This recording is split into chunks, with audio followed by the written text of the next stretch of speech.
Olá, minhas queridas do Sinceronas Cast, aí mais um programa, né, dando continuidade hoje aí com a Luana, então novamente aí conosco, a analista então corporal, Luana Lima, para falar um pouquinho mais para vocês. Teve vários pedidos, várias pessoas que se interessaram muito pela temática, né, me procuraram, né, procuraram então a nossa equipe, e pediram muito para que os comportamentos fossem explorados. A gente falou muito brevemente, a Luana se apresentou, falou um pouco mais genérico, né? Até porque não tínhamos tempo suficiente para falar de tudo.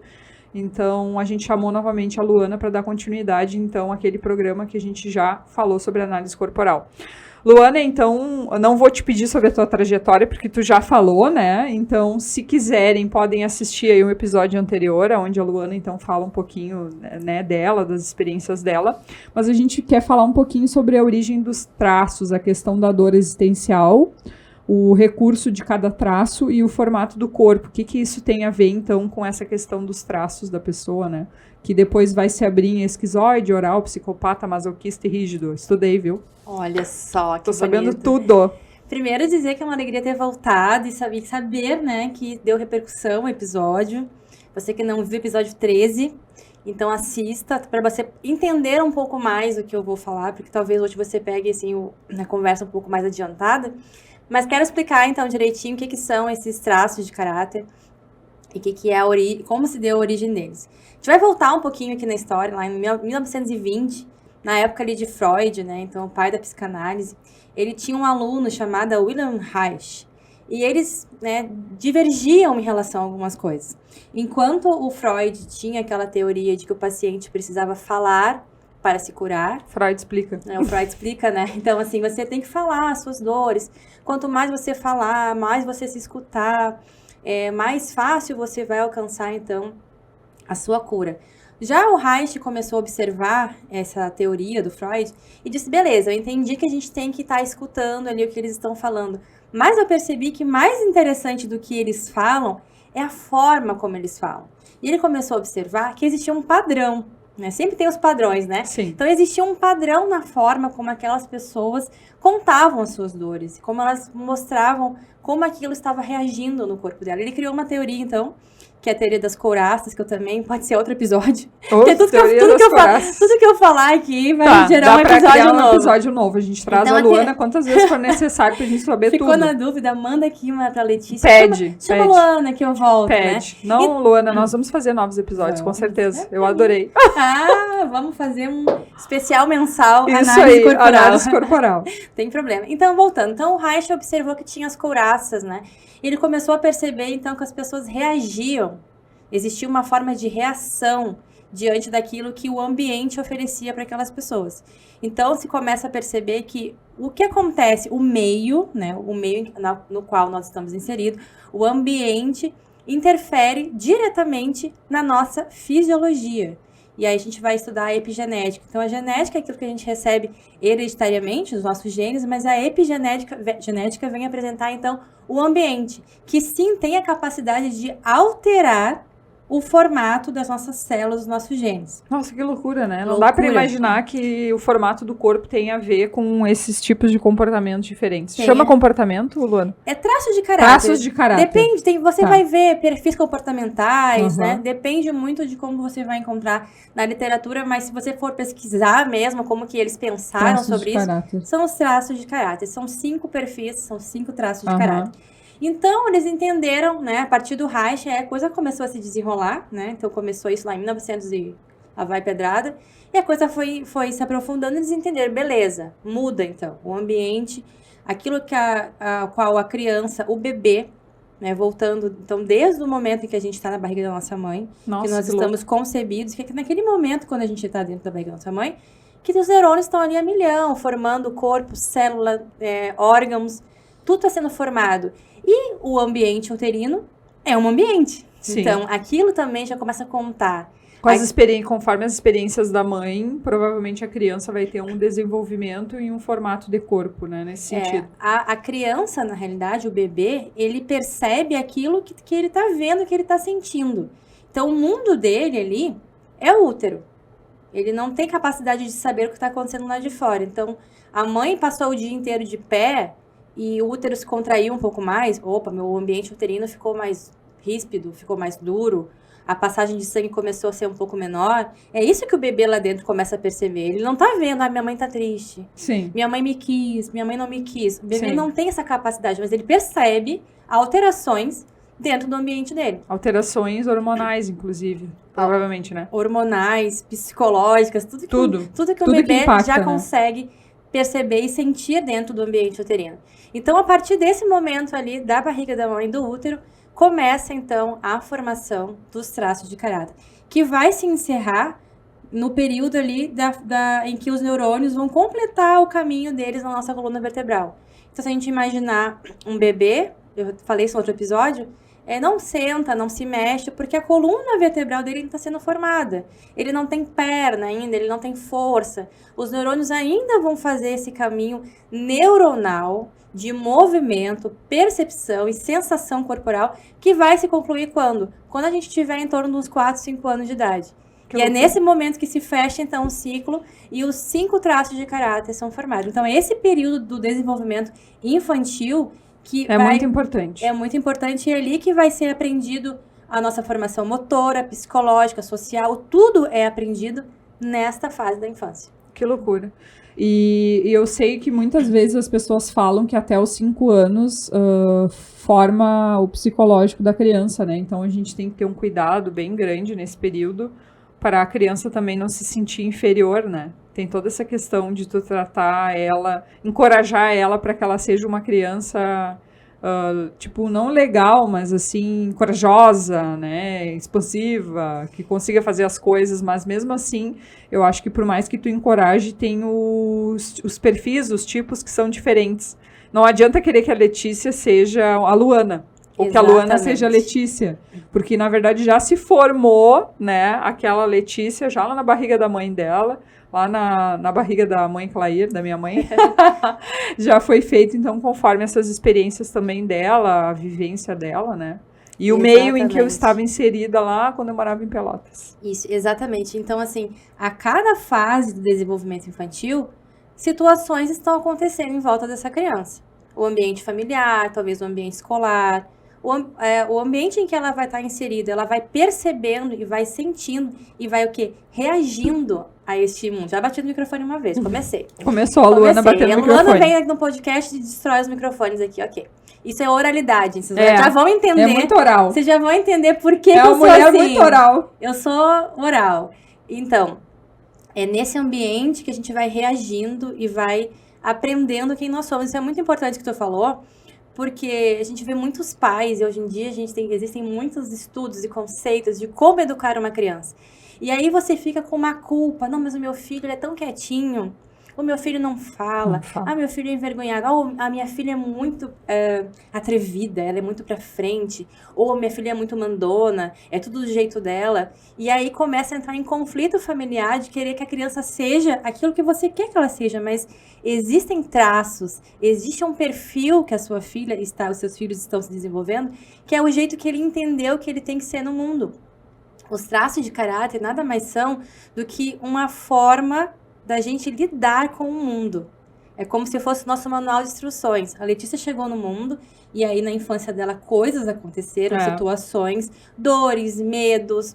Ela foi vivenciando aquilo ali e o cérebro dela disse assim, ok, Letícia, para que isso que aconteceu na tua vida aqui não volte a acontecer, você vai ser de uma forma. Porque se por acaso acontecer de novo, tu já vai saber lidar. Já vai saber lidar com isso aqui, porque isso já aconteceu uma vez, a gente já tem essa experiência, isso já ficou registrado, e daqui pra frente você vai reagir assim. O que acontece, e aí agora a gente vai entrar em cada um, é que quando isso acontece, 2 informações nos são dadas. A informação da dor, que foi aquilo que gerou, né? Aconteceu algo com a Letícia, gerou uma dor pra ela. E o cérebro dela diz, opa, nós não queremos sentir isso de novo, nós não queremos ter este trauma, vamos usar a palavra trauma. Eu não quero receber esse trauma de novo. Então, eu vou ser de uma determinada forma para que isso não ocorra. E a outra possibilidade é o que a gente chama de recurso, que é como se fosse um superpoder.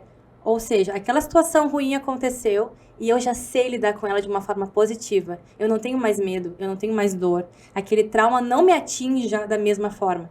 Ele vem e a minha reação já é positiva. Então, a dor é uma reação negativa e o recurso é uma reação positiva. Então, cada traço de caráter que a gente vai começar a explicar aqui agora tem uma dor e tem um recurso. A gente chama de dor existencial. Por quê? Porque nasceu com aquela criança. Nasceu. Foi se formando no período da infância e aquilo veio com ela desde o período da infância. Então, assim, passou a formação dos traços de caráter lá com 18 anos. Aconteceu um trauma na minha vida. Isso vai alterar meus traços de caráter? Não vai alterar. Ele vai só reagir de acordo com aquilo que já ficou impresso em você. É um trauma, você vai reagir da mesma forma de como aquilo ali tivesse acontecido na sua infância. Que loucura. É só uma repetição de comportamento. É por isso que muitas vezes a gente fica, poxa, mas sempre é do mesmo jeito na minha vida. Eu sempre faço, ando, quando eu vejo que estou errando do mesmo. Por quê? Porque é um padrão de comportamento. A análise vem te dá clareza. E você começa a enxergar, puxa, é por isso que eu reajo assim. E aí você tem uma coisa muito incrível que é escolha. A partir do momento que você faz análise, você pode escolher. Não, agora eu já sei como é que é. Agora eu já sei. Agora eu posso fazer um caminho diferente. Ótimo, muito boa explanação. Eu queria entrar já, porque eu tô ansiosa, sobre os traços de caráter, tá? Vamos lá. Primeiro que eu queria falar era do rígido. Nada, tu quer inverter a ordem. Não. Eu quero falar do rígido. Deixa eu fazer um parênteses, então. Gente, a principal característica do rígido é querer ser o primeiro. Viu? A prova real, é isso. Sou eu. Aí eu quero ser a primeira. Tá, vamos falar do rígido, pode ser?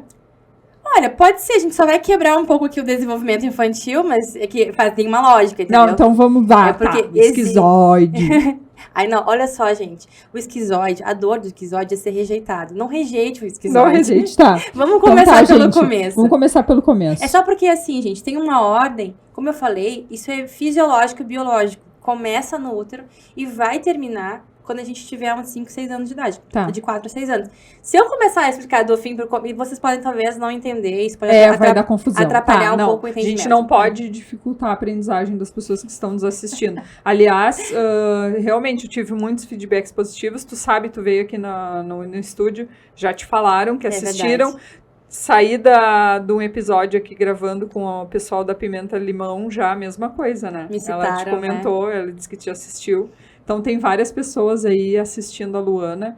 E eu fico muito feliz, assim, pelo nosso programa, por realmente estar proporcionando, né, um conteúdo que vai auxiliar as mulheres, né? Então, para mim, assim, e para ti também deve ser bem legal, né? Eu fico bem feliz porque a análise corporal é uma profissão relativamente nova. Muitas pessoas não entendem o que a análise corporal pode responder. Então, a pergunta que eu faço, o que você faria com a sua vida se você soubesse como lidar em todas as situações? Se soubesse, vai acontecer um emprego novo, como é que eu vou reagir? A análise corporal pode te responder no relacionamento, na questão financeira, tudo a análise corporal te dá uma resposta, porque eu vou explicar como que a sua mente entendeu aquela situação. Sim. Então, quanto mais eu conseguir divulgar isso para as pessoas, melhor. Melhor, com certeza. Então, vamos pro primeiro traço, que é o esquizoide. Nós não podemos começar pelo rígido, que eu quero ser a primeira, mas tudo bem, né? Ela vai falar do meu por último. Por último. Vamos lá. Viu? Só para deixar os rígidos sofrendo. Só os rígidos loucos para saber o que é, como é que acontece. Tá, vamos lá, esquizoide. Então, esquizoide. Ela até colocou o óculos para... Porque eu vou ler o texto imaginário que eu criei na minha cabeça dela. Que os esquizoides, gente, eles são o traço mais criativo, eles vivem realmente na mente. Por que isso acontece? Vamos voltar lá pro útero, né? Como eu falava antes, o ambiente de um bebê é o útero, ele não sabe o que está acontecendo no mundo externo. Então, de repente, ele percebe, em algum momento da gestação, ele vai sentir que o útero fica desconfortável, que quando ele se mexe lá dentro da barriga, de repente o útero fica mais enrijecido. Ele começa a ter uma noção de que a existência dele naquele lugar não é positiva. Ele começa a entender, puxa, toda vez que eu existo, não é bom. Então ele começa a sentir a dor existencial da rejeição. Ninguém me quer aqui, é ruim a minha existência. Porque quando eu me movimento, quando alguma coisa acontece aqui que demonstra que eu estou aqui dentro deste lugar, fica ruim. Que loucura, Luana. Então, ele vai sentir a dor da rejeição. E aqui eu quero fazer um disclaimer, um parêntese gigante. Isso não tem nada a ver com rejeição materna. Muitas vezes as pessoas vêm para análise, quando eu explico a esquizoidia, quer dizer que minha mãe não me quis? Né? Se a pessoa é muito esquizoide, quer dizer então que eu tenho esse traço muito aparente porque minha mãe não me quis? Porque a mãe não quis não tem a ver. Tem alguns casos que tem a ver, o histórico apresenta assim, a mãe não queria. Mas não tem a ver como o bebê percebeu. Então, por exemplo, quem é mãe aqui sabe que quando a gente tá muito cansada e tá grávida, o útero fica duro. Do nada, né? Tá tudo bem, daqui a pouco aquele útero fica enrijecido, a gente sente uma pressão. Se a gente tá sentindo aqui do lado de fora, tenha certeza que aquele bebê também tá sentindo lá dentro. E isso não tem nada a ver com o seu amor por ele, correto? Não. Foi só um cansaço, foi só uma situação e houve uma contração. Só que lá dentro da sua barriga, o bebê pode interpretar isso de uma outra forma. E é do bebê, e é muito importante frisar, a formação dos traços de caráter é a partir da criança, e não do seu cuidador, dos seus pais. É do ambiente que aquela criança está inserida. Fechei parênteses. Então, a criança começa a perceber, então, que o bebê começa a perceber que ele está sendo rejeitado, que a existência dele não é algo positivo, então vai surgir a dor da rejeição. Qual que é, então, a dor, como eu falei, a dor dele é se sentir rejeitado. Qual que é o recurso, então? O recurso que esse bebê vai apresentar ao longo da sua vida. Bom, se eu não existo, se não é bom a minha presença física, tudo acontece na mente dele. Se você pensar num bebê também, num bebezinho ali, quando começa a formação, ele não tem corpo, né, gente? O bebê, assim, ele é tudo na cabeça, ele não tem musculatura, ele não senta, ele não consegue abraçar, tudo se passa na mente de um bebê. Ele não tem ainda musculatura para fazer nada. Então, tudo acontece no esquizoide na cabeça dele. Então, o traço esquizoide vai ser uma pessoa onde o mundo dele é na cabeça. É aquela pessoa viajandona.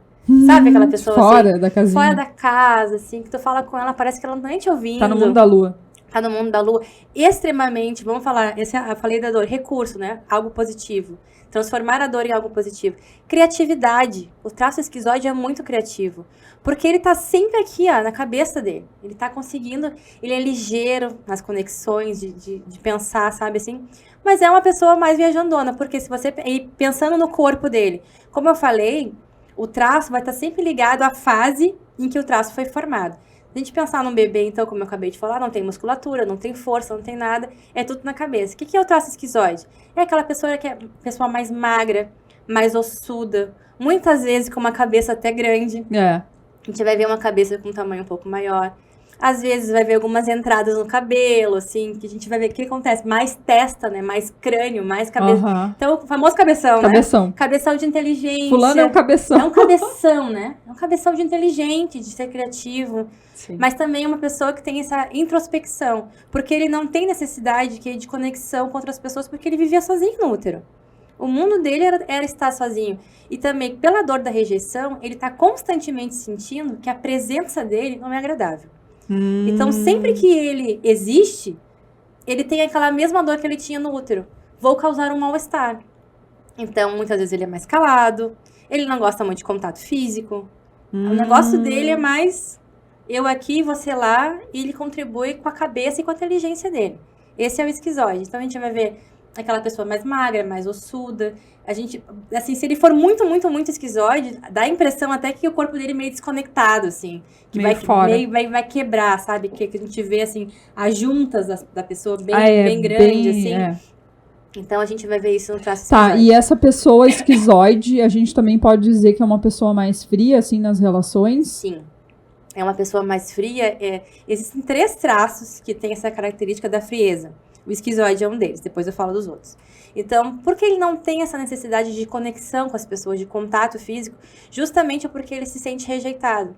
Então, ele nem quer se conectar. Ele nem quer se conectar, ele não sente essa necessidade. Entendi. Então, a gente vai ver o esquizoide, ele não se conecta nem no olhar. Sabe aquelas pessoas que falam contigo e não conseguem te encarar? Sim. Elas desviam o olhar. Tu vai tirar uma foto, quando a gente vai olhar na análise corporal, eu faço análise corporal ou atendimento online. E quando eu vou analisar os olhos da pessoa, eu peço para que ela olhe dentro da câmera. Só olha dentro da câmera para que eu possa ver teus olhos. O esquizoide não consegue. Ele passa o tempo inteiro desviando o olho dele, porque ele não quer se conectar. Quer ver uma barreira física para o esquizoide? Usar óculos. Quase 100% dos esquizoides usam óculos, porque isso aqui é uma barreira física. É verdade. Que me afasta de ti. Então, se eu ponho isso aqui, eu não tô te encarando. Isso aqui acaba sendo uma barreira física para que eu diga, eu aqui, você não me olha muito. tá? Então, o esquizoide vai ter essas características, mais assim, frio. de ser mais frio, de não ter necessidade de se conectar tanto com as pessoas. Diferente do segundo traço. Que é o oral. Que é o traço oral. Oral, vamos lá. Que é o traço oral que ele vai se formar na fase da amamentação. Que é aquela fase em que o bebê, ele não sabe verbalizar absolutamente nada do que ele precisa. Né? Ele tem ali por volta de uns 6 meses, 1 ano, 2 anos. Ele não sabe informar se tá com fome, se tá com frio, se tem que trocar a fralda. Se tá com sede. Nada. O que bebê faz? Chora. Bebê verbaliza as suas necessidades chorando. E aí, muitas vezes, ele não é atendido naquilo que ele realmente estava pedindo. Então, ele estava chorando muito porque estava sujo. Aí a mãe foi lá e deu peito. Aí a criança, não era bem isso, né? Então, eu tava com fome e trocaram minha fralda. Então, muitas vezes, o traço oral, ele não é atendido naquilo que ele realmente precisava, porque ele não conseguia verbalizar. Mas também ele percebe que sempre que ele reclama um pouquinho de alguma coisa, alguém vem e atende ele. Se ele chora, se ele berra, se ele consegue verbalizar, se ele consegue comunicar de alguma forma o que ele precisa, alguém vem e atende, mas essa pessoa vai embora. A pessoa atende, faz o que precisa e vai embora. E vem a segunda dor, então, do abandono. Dor do abandono. O traço oral, ele vem com a dor existencial do abandono. Sentir que alguém cuida dele, mas não fica, não permanece. E muitas vezes não supre aquilo que ele precisa. Porque ele não sabe verbalizar. Nem ele sabe, muitas vezes, dizer o que ele está precisando. E o cuidador, a pessoa que está ali atendendo, faz o que dá, muitas vezes. E muitas vezes faz em excesso, ou às vezes faz menos. E a gente vai ver um único traço que tem uma subdivisão, vamos dizer assim. Que existe o oral da falta e existe o oral do excesso. Oral da falta e oral do excesso. Oral da falta e oral do excesso. Como é que a gente vê isso no corpo, Luana? Tem pessoas que são do excesso, são gordinhos. O traço oral, a gente tem que imaginar ele assim, redondinho. Pensa num bebê. Gordinho, um bebê fofinho, gordinho. Olhem pra mim, gente. Olha só. A Luana é oral. Eu sou 30% oral. É assim, ó. É fofinho, sabe? É aquela coisa querida. Dá vontade de ficar junto. Por que o corpo da pessoa do oral é assim? Porque para que ele não volte pra dor do abandono, para que ele não fique sozinho, ele precisa o quê? Atrair as pessoas pra ele. Como é que vai atrair as pessoas pra ele? Sendo fofinho, sendo simpático, sendo sorridente, certo? O oral do excesso, ele vai ser aquele gordinho, bem gordinho, fofo, sabe? Vamos pensar no Jô Soares, sabe? Sim. Aquela coisa fofa, assim. Eu já sou o oral da falta. Eu tenho algumas partes minhas que são fofas, mas eu não sou redonda. Grande, mas tu vê que eu tenho... A minha pele é mais macia, mais fofinha. Isso é o oral da falta. Ou seja, eu pedi muita coisa na infância e não me deram o suficiente. Uhum. Já o oral do excesso, pediu muita coisa e a pessoa foi recebendo. E ficou do excesso. Então, a gente vai ver essa diferença no corpo da pessoa. O traço oral, como dor, então, tem muito medo de ficar sozinho. A dor do abandono. Medo de ficar sozinho. Medo de ficar sozinho, de não ter pessoas ao seu redor. Então, que é a questão do abandono, né? De tu não estar acompanhado de ninguém. Bom, então aí fui abandonado, tô aqui sozinho no meu lugar, sei lá, na minha casa. Realmente faz sentido. E muitas vezes não é Mas ele não se sente rejeitado, é só abandonado. Abandonado. Que o rejeitado já é o esquizoide. Mas aí, eu vou falar isso mais adiante, todos nós temos 5 traços de caráter. Temos 5? Todos nós temos um pouquinho dos 5. Então, dependendo da tua... Só que aí o percentual é menor. Isso, dependendo da tua combinação, a gente vai saber quais são as tuas dores. Eu vou dar o meu exemplo. Eu sou 8% esquizoide. Então, eu não sinto tanto dor da rejeição. Eu sinto um pouquinho, mas não é uma coisa tipo, oh meu Deus, sabe? Absurdo, assim. Mas a do abandono, eu tenho 30%. Então, eu me senti sozinha. Eu senti que as pessoas não estão ao meu redor. Que eu não estou agradando aquelas pessoas ali. Isso é uma dor que me incomoda. E qual que é o recurso que o oral tem para atrair as pessoas para ele? É a comunicação. O oral vai ser extremamente comunicativo. Porque ele vai querer atrair as pessoas para ele. Olha só, eu sou engraçada, eu falo pelos cotovelos, né? Então, as pessoas querem estar perto, muitas vezes, querem escutar. Então, eu tenho uma pessoa agradável, é agradável. É aquela pessoa que dá vontade de apertar. Pensa aí você num amigo seu que é fofinho, não dá vontade de apertar, tá sempre junto. Tem oralidade aí. Então, é uma forma que o cérebro encontrou de, você sempre vai ter alguém perto de você porque você é fofinha. Sim. É que nem bebê, sabe? Bebê, a gente vê um bebê que a gente tem vontade de fazer, botar no colo. Automaticamente apertar, que a gente vê um bebê fofo, a gente quer fazer isso. Uma pessoa que tem muita oralidade passa essa mesma sensação. de querer estar junto, querer estar perto, e de ser uma pessoa extrovertida, né, que comunica, que fala com as mãos, que derruba o microfone do podcast. Que é a Luana. Então, assim, é uma pessoa que vai ter a comunicação e, muito importante, vai ter dificuldade de verbalizar as próprias emoções. Mesmo sendo comunicativo. Mesmo sendo comunicativo. Vamos voltar lá, como é que era o bebê. Então, é uma pessoa muito comunicativa. E quem é oral sabe disso. Nossa, eu falo pelos cotovelos. Tá, mas fala de ti. O que tu tá sentindo agora? Pessoa, eu não sei. Eu tô sentindo uma coisa. Mas não sabe o que As pessoas vêm pra análise, assim, elas não conseguem verbalizar suas emoções. Quer ver outro exemplo? Oral, quem é oral tem isso, assim, 100%. Aí tô com vontade de comer uma coisa. Comer o quê? Não sei, uma coisa. Não consegue verbalizar. Dificuldade de dar nome para aquilo que tá sentindo. Porque é aquele bebezinho que tá lá em pé no berço, chorando, e a mãe fica, tá, meu filho, o que tu quer? É xixi? É mamar? Tá com sono? E o bebê não sabe falar. Sim. E é a mesma coisa. Quem tem esse traço muito alto vai ter dificuldade de verbalizar, de entender as próprias emoções. Mas é extremamente emotivo. É uma pessoa muito empática, consegue se conectar com as pessoas, consegue sentir a dor do outro, consegue facilmente, sabe? Então, quando tu tá contando uma história triste pra mim, o esquizoide vai ficar escutando a história. E se for muito longo, ele já foi lá pra outro lugar. Já tá em outro planeta já. O oral tá chorando junto. Já tá pegando na mão, já quer sentir. Sério que foi assim, Letícia? Já começa, ai meu Deus, eu também já senti. E assim, já se conecta, já começa. Então, esse é o oral. Tem as emoções muito à flor da pele. Então, é uma pessoa muito sensorial também, dos sentidos. Uma pessoa que vai ver muito, vai sentir muito. Sim. E vai ter uma facilidade muito grande de querer sentir prazer através do quê? Do paladar. Então, a hora vai querer comer bastante. Vai querer comer bastante. E aí a gente vai ter também aquela subdivisão, oral da falta e oral do excesso. A vontade de comer vem, né? De querer preencher esse vazio. Me faltou algo dentro de mim, eu quero preencher com comida. O oral do excesso vai pra cima, vai. O oral da falta, nada é suficiente. Chega num buffet, olha tudo aquilo ali. Ai, não gostei de nada. Faz questão de mostrar que tá faltando alguma coisa. Tem 100 opções no buffet. Ah, mas não é o que eu queria comer. Vai querer mostrar que tá faltando. Mas vai ter constantemente esse sentimento de que algo precisa ser preenchido. Que loucura, Luana. Não imaginava isso. Será que eu tenho alguma coisa de oral? Tem. Acho que tenho, né? Tem. Tem, diz a Luana. Tem sim. Essa questão do abandono, de não ficar sozinha, eu me identifico, assim, um pouco. Sabe que essa questão do abandono, ela vai explicar uma coisa que a gente trabalha muito na análise corporal, chamada dependência emocional.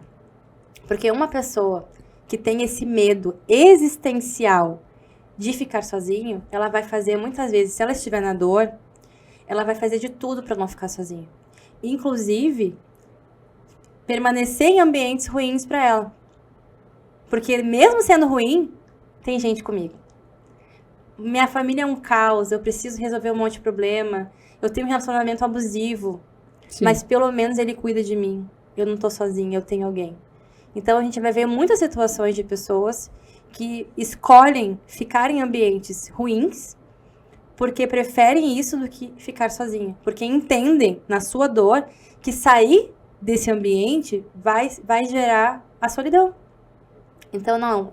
Mas se eu sair desse casamento, se eu sair desse trabalho, se eu sair disso aqui, eu vou ficar sozinha. E sozinha eu não aguento. Sozinha a pessoa não consegue ficar. Então, a pessoa vive uma relação de dependência emocional muito grande. Com os outros. Que isso existe tratamento, existe cura, né? Isso é trabalhado em análise, em terapia, de você entender o valor da sua vida. De você trazer vida para sua vida, que eu falo, né? A dependência emocional é quando você enxerga na vida do outro algo interessante e não vê nada na sua. Então, eu preciso da Letícia para ser feliz. Se a Letícia sai, eu não tenho alegria na minha vida. Então, a gente trabalha o que a gente pode fazer para sua vida, né? Existir. E se a Letícia for embora, tchau, Letícia, mas a minha vida continua existindo aqui. Sim. Então, isso a gente trabalha muito em análise, porque muitas vezes as pessoas não entendem por que elas não conseguem sair de ambientes ruins. Ah, eu já tentei várias vezes, eu vou, mas eu volto. Eu não consigo dizer o que tá me incomodando. E eu digo pra ela, tu tá com medo? Medo de ficar sozinha. Então, tudo isso a gente pode trabalhar e aprofundar na análise corporal. Ótimo, muito bom. Adorei. Adorei o oral. O oral é legal. É legal.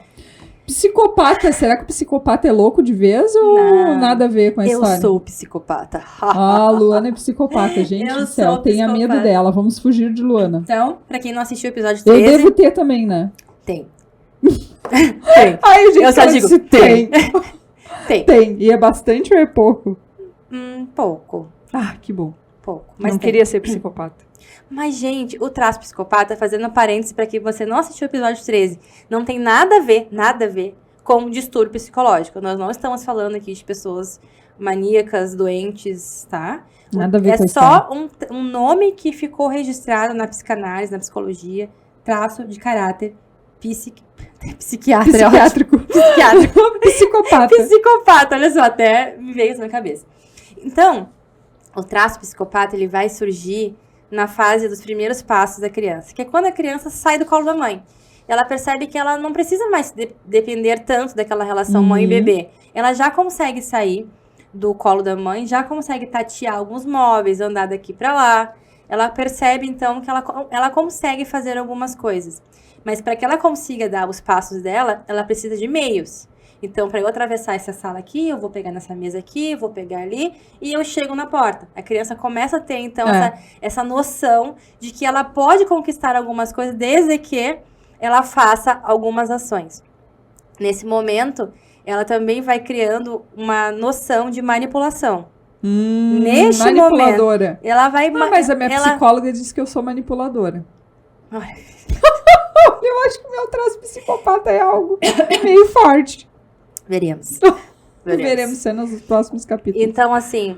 Então, o bebê começa a ter noção de manipulação. Outra coisa que nessa fase a criança começa a entender é quando ela faz uma coisa boa e quando uma coisa ruim. Sabe quando a criança... a gente diz pra ela assim, canta a música da galinha pintadinha.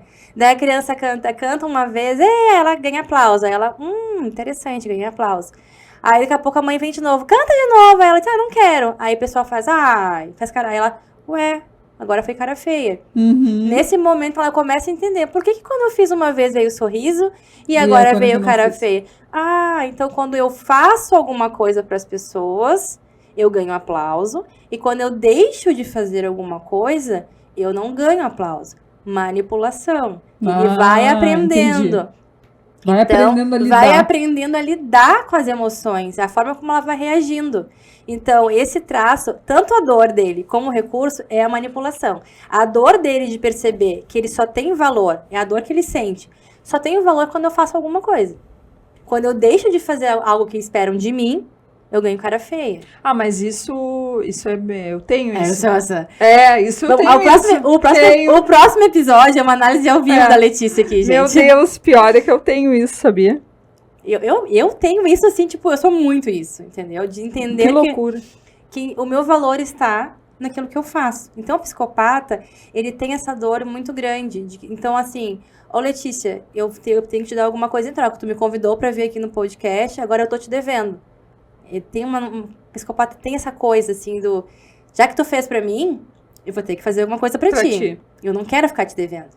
Porque senão tu pode usar isso contra mim em algum momento. Ai, que horror. Pior é que é bem assim. Ai, meu Deus. É bem psicopata. Conhecendo Letícia Tesman no Sinceronas Cast. É bem psicopata mesmo. Não, mas é verdade, assim, tu faz alguma coisa e tu fica pensando que a outra pessoa tá esperando alguma coisa. Eu acho que é bem plausível isso. Isso é o traço. E é um traço, eu achei que isso era de um tipo o comportamento da pessoa, era assim, mas temperamento. O traço de caráter é um perfil de comportamento da pessoa.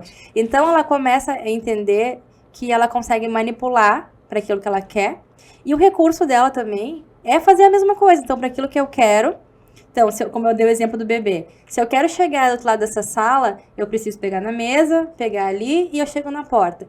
Bom, se eu preciso ganhar uma vaga de emprego, com quem que eu preciso falar para conseguir essa vaga? Com certeza. Então, eu preciso falar com fulano, com beltrano, para chegar mais rápido. O psicopata tem isso, ligeiro. Ele rapidamente, então ele é muito observador. Tá, muito observador. Por quê? Porque o psicopata, vamos pensar na criança ali, né? Aprendendo a andar. Ela passa o tempo inteiro se testando, né? Se eu subir aqui e for para ali, acontece isso. Se eu fazer... É assim que a criança vai aprendendo. Isso ficou registrado. Então, o psicopata, ele passa o tempo inteiro observando tudo. As pessoas, os lugares. Ele é muito atento ao outro. Porque ele vai usar, de alguma forma, aquelas informações que ele está adquirindo pro bem dele, para aquilo que ele quer. Então, um psicopata, uma pessoa com traço de caráter psicopata, é muito observadora. E é muito articuladora, ela é muito ágil, né? Em fazer as conexões. Qual que é a dificuldade do psicopata? Psicopata não faz, manda fazer. Psicopata, a gente fala porque, assim, ele estava aprendendo a andar, correto? Ele não tinha força nas pernas para conseguir, ele estava aprendendo a andar. Então, a gente fala, traço psicopata não tem perna, não tem força nas pernas, então ele não faz. Ele manda fazer. Então, na verdade, as pessoas que...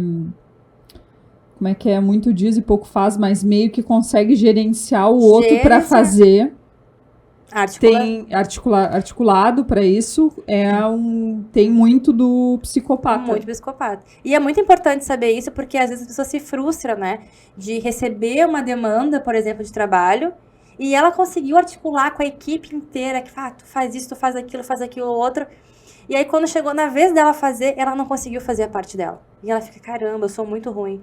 Não, você não é ruim. Você articulou com todo mundo. O que tem que ficar claro para a equipe é que, bom, nesse trabalho aqui, eu vou gerenciar, mas eu não vou fazer. O teu trabalho já foi feito. Sim.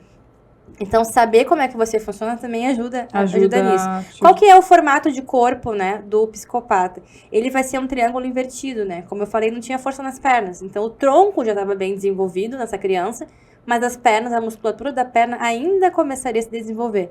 Então, a gente vai ver ele ser maior do tronco para cima, então largo em cima. Mais largo do que a cintura. Isso, a gente fala o sorvetinho, né? Vai afinando, assim, do tronco para baixo. Muitas vezes ele é aquela pessoa que avança. Sabe quando a pessoa fala contigo? Avançando? E eu sempre falo, né, o Peter Pan. Eu tenho muito essa mania. Sabe o Peter Pan? De parar assim, sabe? Parar, porque o psicopata gosta de aumentar o quanto ele puder o seu território.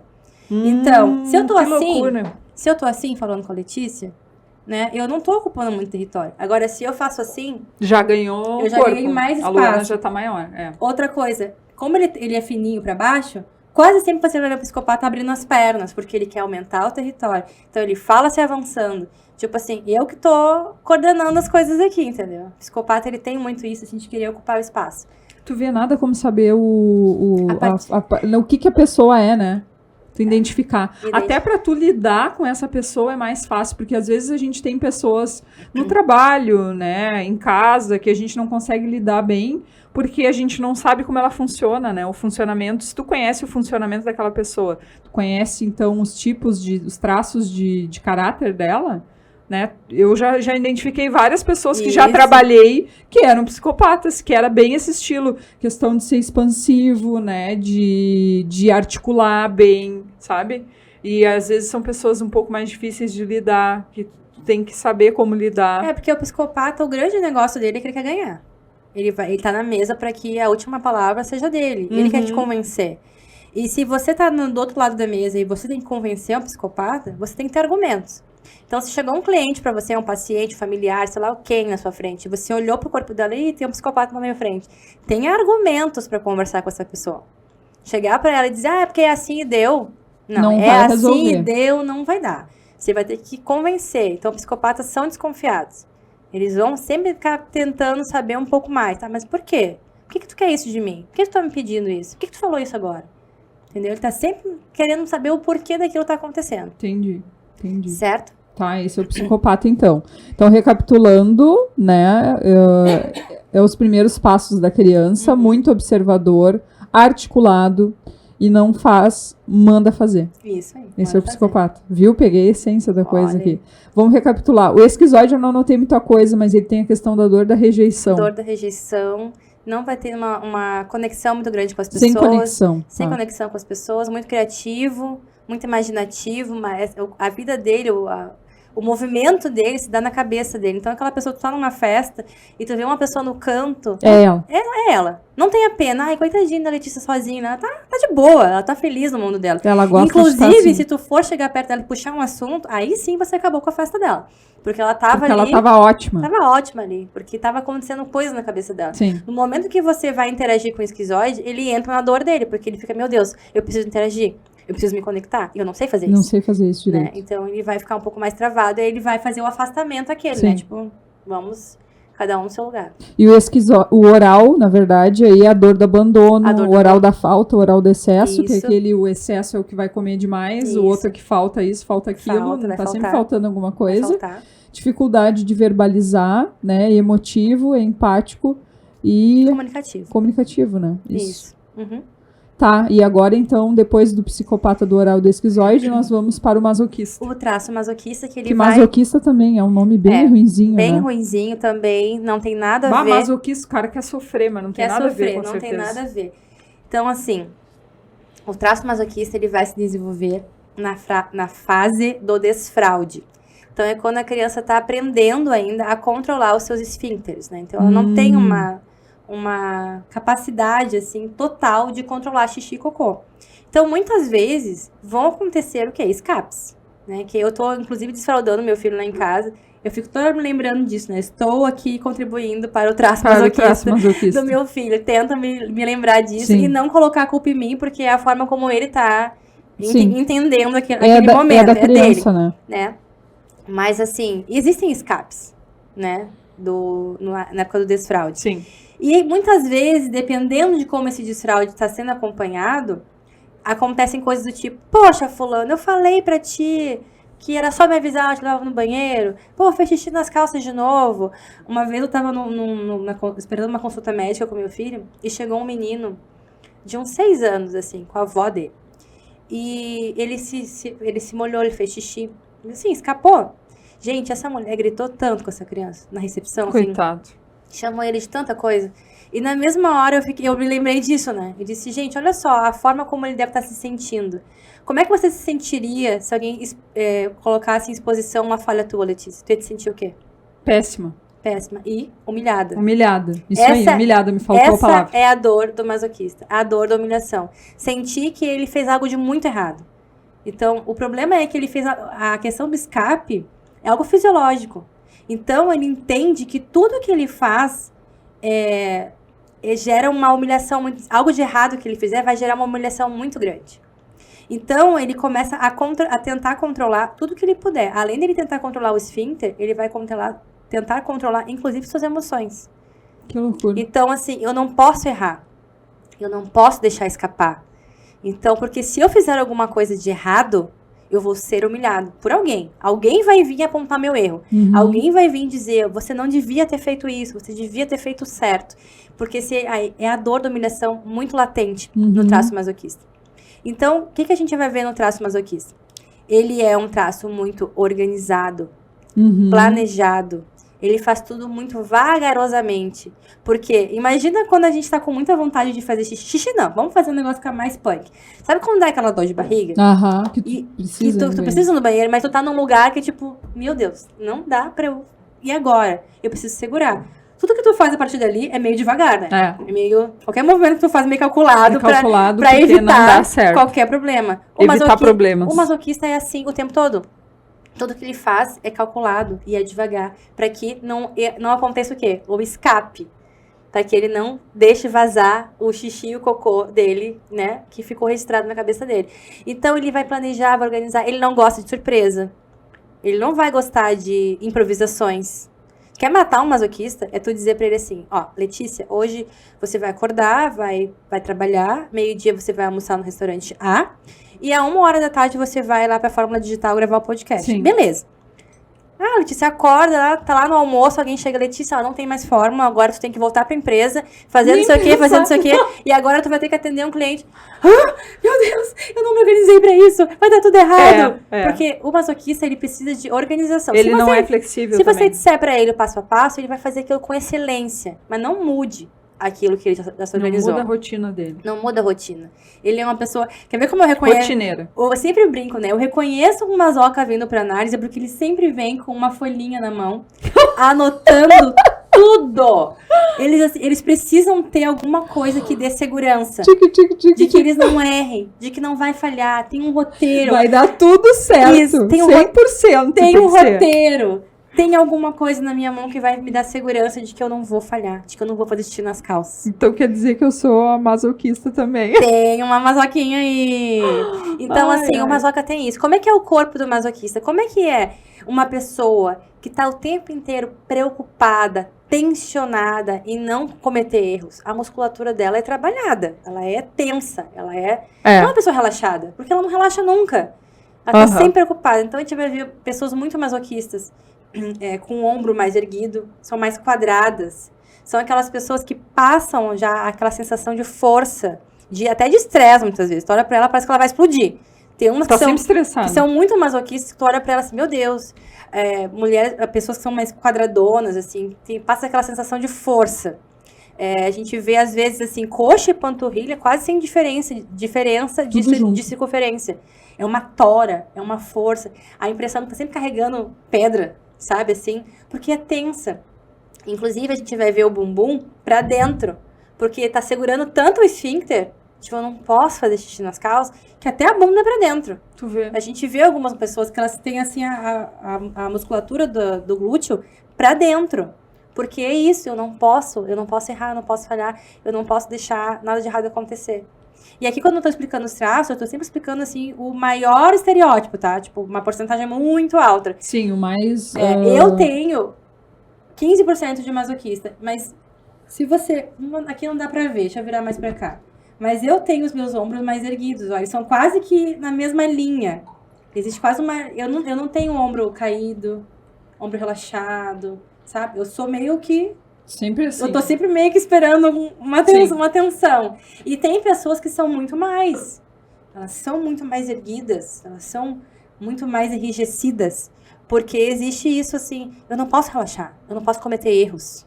Tudo tem que ser muito planejado, organizado, muito perfeito. Esse é o masoca. Me identifiquei com masoca, hein? Não quero dizer nada, mas me identifiquei também. Aliás, tô me identificando com praticamente todos. Só o esquizoide que não. Isso é importante, porque as pessoas, quando eu explico os traços, elas dizem, tá, beleza, eu sou tudo isso aí que tu tá falando. Sim, vocês são. Porque nós todos passamos pelo mesmo desenvolvimento infantil. Sim. Todos nós vamos passar por essas 5 fases do nosso desenvolvimento infantil. E os 5 traços serão formados. Só que aconteceu alguma coisa na vida da Letícia, vou dar um exemplo, em que o traço psicopata, vamos dizer assim, ficou muito mais evidente. Então, o corpo da Letícia vai ter aquele formato mais de triângulo invertido do que o meu. Então, o traço dela... Eu, por exemplo, sou muito mais oral que a Letícia. Então, na minha infância, eu me sentia muito mais abandonada do que a Letícia. Então, eu vou ter esse formato de corpo mais redondinho, mais fofinho. Muito mais que a Letícia. Mas não quer dizer que ela não tem oralidade. Quer dizer que ela tem menos. Que o cérebro dela entendeu que para isso ela não precisava tanto. Mas que ela, em outro traço, ela precisava de mais. Sim. E a minha mãe, do jeito que era, a minha avó contava, no lugar de estar falando do negócio de fase do desfraude, que a avó, ela tinha uma simpatia, sei lá, coisa dos antigos, que mijava. Fazia xixi num tijolo quente. Meu Jesus. E aí disse que ela fez pra mim também. E aí eu fiquei pensando, eu deveria ser uma Maria Mijona, né? Que deveria estar sendo mijada. Então deve ser por isso que eu tenho o traço masoquista. E assim, falando de mim que sou oral da falta, pra dar um exemplo, eu não mamei. A minha mãe não conseguiu me dar de mamar no peito. Eu tive muita dificuldade de pegar mamadeira também. Então minha amamentação foi uma coisa meio. Então assim, me faltou. No momento que eu tinha que ser amamentada, teve uma dificuldade muito grande. Então, não teve aquilo que eu precisava em relação a Por isso a dor do abandono. Então, por isso que ficou a falta em mim. Não ficou registrado o excesso do leite. Nossa, ela mamou um monte. Não, ficou a falta. Então, eu sou essa pessoa que eu vou no restaurante, às vezes tem 100 coisas, eu olho e digo, ai, gente, não quero. Vai comprar roupa. Nenhuma serve, nenhuma tá boa, sabe? Sim. Então, recapitulando o masoquista, a fase, então, do desfraude, né, que ele não pode errar nunca, tem o medo da humilhação, de ser humilhado, né, me identifico com ele. Que você sempre deve fazer certo, né, não pode nunca errar, sempre tem que ser perfeito, é organizado e planejado. Isso.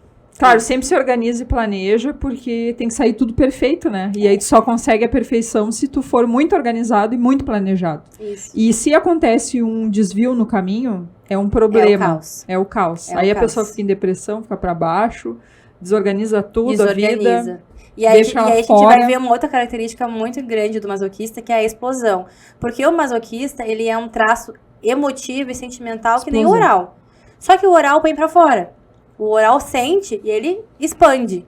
O masoquista não. O masoquista, acontece algo com ele, ele sente e ele absorve. Ele guarda. Então, ele tá ali sentindo tudo aquilo, mas ele guarda, ele tem dificuldade de manifestar. Porque se ele manifestar, pode acontecer o quê? Ele pode ser humilhado. Pode ser humilhado. Ah, tá chorando! Então ele não vai querer chorar. Ele vai guardar. Porque na cabeça dele, tudo que ele fizer pra fora vai ser motivo de exposição e de humilhação. Então, ele armazena. Só que um masoquista que fica o tempo inteiro guardando, tem uma hora que ele explode. E ele vai explodir quando ele entra na dor dele. Que é, tá tudo certo, alguém mudou o roteiro, mas pode sair de perto. Porque ele vai dar o incrível Hulk se apresenta. Vai virar o Jiraiya. Esse é velho. Esse é velho, o Jiraiya do nosso tempo. Se você não sabe quem é Jiraiya, vai no Google. Google e pesquisa o Jiraiya, vai virar o Jiraiya. Vai virar o Jiraiya, mas é isso, vai virar o incrível Hulk ali, né? Porque o masoquista, tipo, como assim? Não era pra ser assim, não foi assim que eu organizei, que eu planejei, não foi assim. Então ele vai explodir. Sim. Certo? Ótimo. Agora vamos lá. E o que eu adoro, o rígido que sou eu. Sou eu. Lá somos rígido. O traço rígido, ele vai se formar, então, já finalizando já a formação dos 5 traços de caráter, que é quando os neurônios estão lá chegando na região cefalocaudal, né? Aquele osso que a gente tem aqui. Se a gente tivesse uma cauda, sabe aquele osso aqui que traz o sacro? Se encerra ali. Os neurônios chegam ali. No momento que os neurônios chegam ali, vai acontecer uma coisa que a criança até então nem percebia que ela tinha, que era uma genitália. Até então, a criança nem sabia. Por que ela não sentia? Porque não tinha neurônio para dar percepção, né, de sensação para aquela região. Quando isso acontece por volta dos 4, 5 anos, então os neurônios chegam naquela região, ela percebe que ela tem uma genitália. Então a gente fala que é a percepção da sexualidade, que não tem nada a ver com desejo sexual. Nada, é uma criança, certo, gente? É só porque ela tá sentindo, opa, tem alguma coisa. Então a gente vai começar a perceber a criança querendo botar a mão ali mais vezes, há um interesse, né, opa, tem alguma coisa aqui. Nesse mesmo momento que isso acontece com a criança, ela começa a perceber o mundo em pares. Minha mãe tem meu pai, meu avô tem minha avó, meu dindo tem minha dinda. Olha só, todo mundo tem parzinho. Eu também quero um parzinho. Eu também quero ter alguém pra mim. Aí a menina vai se voltar pro pai. O menino vai se voltar pra mãe. Isso na psicanálise fala o complexo de Édipo e de Electra, né? Nos traços de caráter a gente não dá nenhum nome, mas pra facilitar o entendimento de vocês. Então a menina vai buscar no pai a referência, né, de par, de casal. O menino vai buscar na mãe e não encontra. Por quê? É uma criança e não vai ter relação, né? Não existe esse tipo de relacionamento. E a criança olha, tá, mas meu pai tem minha mãe, sobrei. Não tem ninguém que me queira, né? Fiquei só. Ninguém me ama, ninguém me quer. Fui trocada, fui traída. Essa é a dor do traição. Traição. Troca. Sentir que existia uma melhor opção. A minha mãe foi a melhor opção pro meu pai, não fui eu. Ninguém me quis, ninguém... Então, o traço rígido vai ficar com esse sentimento de que ela não foi suficiente. Eu não fui suficiente para agradar o meu pai ou agradar a minha mãe. Tanto é que fui trocada, fui traída. E aí, nesse momento, surge, então, a dor. Então, essa é a dor, troca e traição. E qual que é o recurso? Eu preciso ser a melhor opção. Sim. Eu nunca mais quero ser trocada e traída. Então, nesse momento, o cérebro começa a moldar esse corpo de forma que essa pessoa, essa criança, né, consiga ser atraente, chame atenção para ser escolhida. Tem que ser a melhor. Tem que ser a melhor. Então, a gente vai ver, desde crianças que já são muito rígidas, o corpinho mais violão. São aquelas crianças que a gente olha e chama atenção, assim, sabe? Elas têm uma coisa diferente, um poder de atratividade. Isso é pura rigidez. Porque o corpo dela tá pedindo, eu quero ser escolhida por ti. Eu quero ser a melhor opção. E ela vai buscar isso a vida inteira, ser a melhor opção em tudo. Ser a melhor. Então, ela vai ter o corpo mais rápido, mais ágil, mais bonito. Ela vai ter isso naturalmente. Pessoas que são muito rígidas, elas têm a gente fala do sex appeal diferente. Tem um olhar 43 diferente. Tem um negócio. Adorei o olhar 43. Tem um negócio que a gente olha pra uma pessoa que é muito rígida. Chama atenção. E ela chama atenção. E aqui é importante fazer outro parênteses, que nem sempre tem a ver com beleza. Porque a pessoa fala, tá, então o rígido é o mais bonito. Em alguns casos pode ser. Porque é um corpo mais harmônico. A gente vê harmonia no formato do corpo. Tem uma cintura, tem um quadril, as coxas são mais desenhadas. Mas nem sempre existe beleza. Mas chama atenção. Sim. Tem uma coisa na pessoa que a gente gosta de estar perto, ela atrai. Porque ela tá o tempo inteiro, ó, me escolhe, me deseja. Eu quero ser a melhor. E o traço rígido tem isso, essa coisa da competição muito grande. De competir. Se alguém se mostrar um pouco melhor do que eu, não dá. Eu tenho que ser melhor. Eu tenho que aparecer um pouco mais. Eu preciso brilhar um pouco mais. Então, a dor e a troca. E o recurso é esse, de ser mais atraente, de ser mais ágil, de ser mais competitivo, né? Tem essa capacidade de ter essa capacidade de se colocar à frente. Então, a gente fala, né? Rígidos nasceram para brilhar.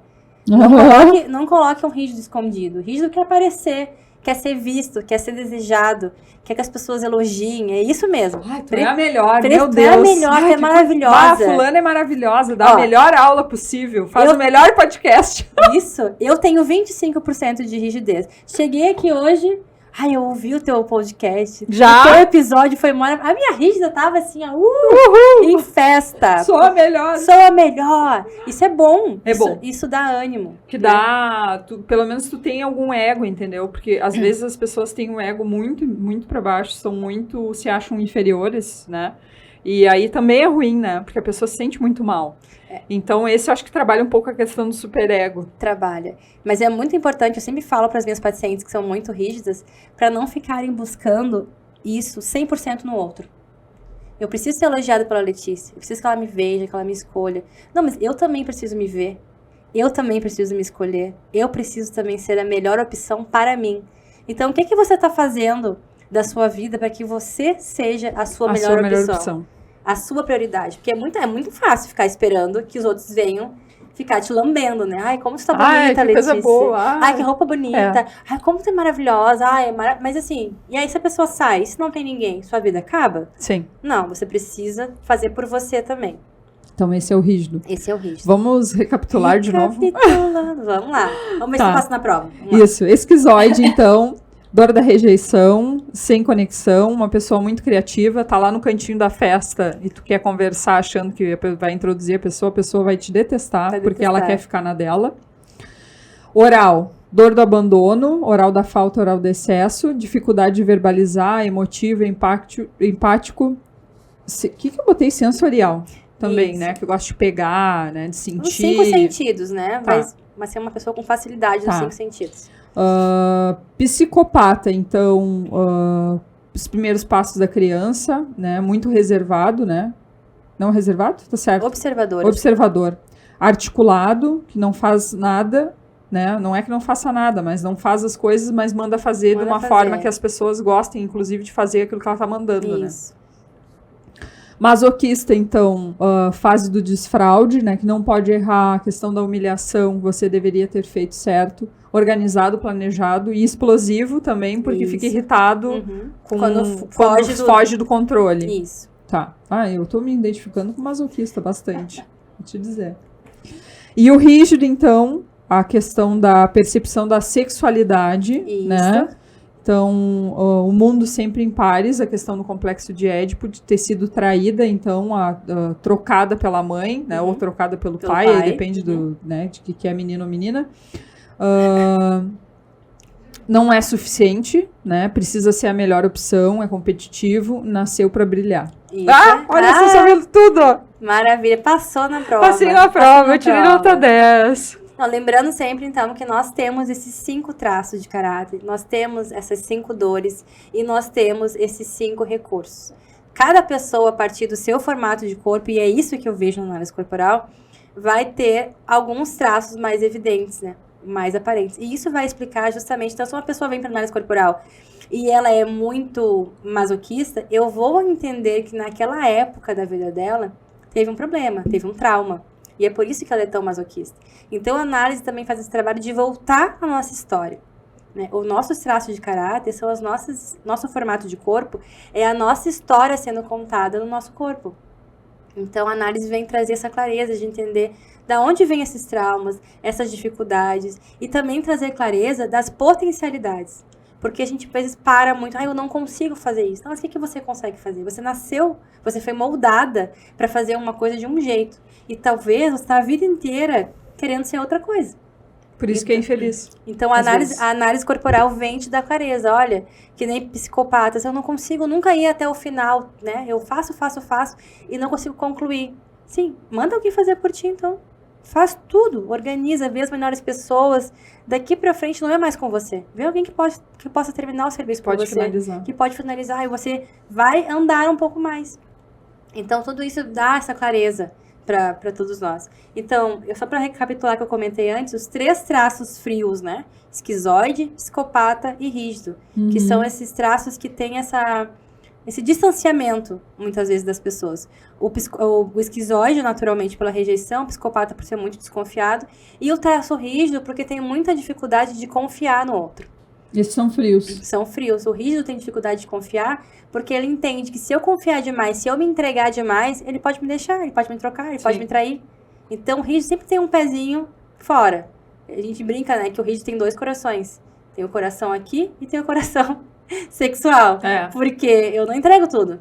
Porque você pode me deixar, tu pode me trair. Não, eu tenho bastante rígido também. Gente, aí a Letícia, vamos ter que fazer essa análise, Letícia. Vamos ter que fazer.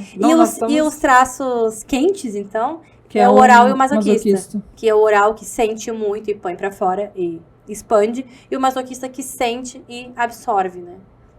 Então, esses são 5 traços, todos nós temos todos eles. E quanto mais a gente entende e aprofunda cada um deles, um leque de coisas vão vindo à tona, né? Porque isso é só a base. O aprofundamento se dá na análise corporal, porque é a partir da história de vida de cada pessoa. Luana, muito boa a nossa conversa, adorei. E eu acho que vão amar mais ainda do que o episódio anterior, com certeza, porque a análise corporal, eu vou te dizer, eu assim tô encantada, né? Eu estou encantada, realmente, com o teu trabalho. Eu sempre gosto de falar, eu contei isso no outro episódio, mas a análise corporal, ela mudou a minha vida. E eu faço isso pelas pessoas, não só por uma questão profissional. Né? Porque foi uma virada de chave na minha vida, né? Eu contei no episódio anterior da depressão, do meu pensamento suicida. E quando eu entendi o porquê que eu estava fazendo isso com a minha vida, foi através da análise. E foi uma virada de chave. Eu entendi e eu nunca mais voltei para aquele lugar que me levava para dor. Porque, como eu falei no início desse programa de hoje, a gente tem uma escolha. Na hora que eu sei os caminhos, eu posso optar. Eu posso ir pela estrada A, que eu sei que me leva à depressão, até o suicídio, ou eu posso ir pela B, que pode ser um pouco mais trabalhosa, né, enfrentar meus medos, dificuldades, mas me leva para a vida. Me faz caminhar, me faz conquistar e faz ser quem eu sou, quem eu nasci para ser. Então, a análise corporal vem te leva pra tua essência, né? Assim, não adianta lutar. Eu fui feita de uma forma, com um objetivo. E quanto mais eu luto contra isso, menos vida eu tenho. E quando eu entendo quem eu sou e para que eu fui moldada para ser, eu caminho em direção à minha vida. E aí eu conquisto as coisas que foram feitas para mim, né? Que eu sou apta a conquistar. E, Luana, quem quiser saber mais, qual é o teu perfil aí para quem está nos ouvindo e não está nos vendo, porque geralmente aparece aqui embaixo, né, no YouTube, quem é, né, quem são as pessoas e o arroba, né? Então, qual é o teu arroba? Meu arroba é analista Luana Lima. Analista é minha profissão e Luana Lima é o meu nome. E tu faz para todo o Brasil, né? Até fora do Brasil. Brasil e mundo. Porque tu tem gente de fora, né? Tenho gente de fora, atendo online. E se você quiser saber mais, pode me entrar ali no direct. No link da minha bio, você pode clicar, cai direto no WhatsApp, onde a gente pode tirar mais dúvidas, entender um pouco mais o processo. Sempre falo, não existe pergunta besta. Sempre, todo dia no Instagram eu falo, quando eu abro caixinha, eu digo, não tem pergunta besta. Existe a sua dúvida, a sua pergunta. Ai, Luana, escutei todo o podcast, mas não entendi o traço tal. Mas não vou perguntar, porque, enfim, ela ficou 2 horas... Sim, ela ficou 2 horas falando. Não. Ficou com dúvida? Quer entender mais? Me manda lá, que eu vou ter muito prazer em te responder.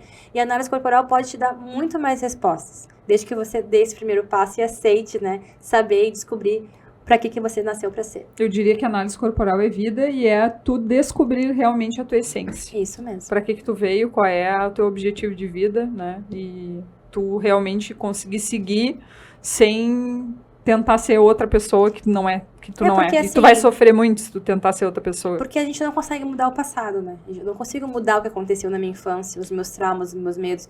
Eu não consigo mudar o que aconteceu ali, mas eu posso fazer a escolha de mudar o que eu posso daqui pra frente.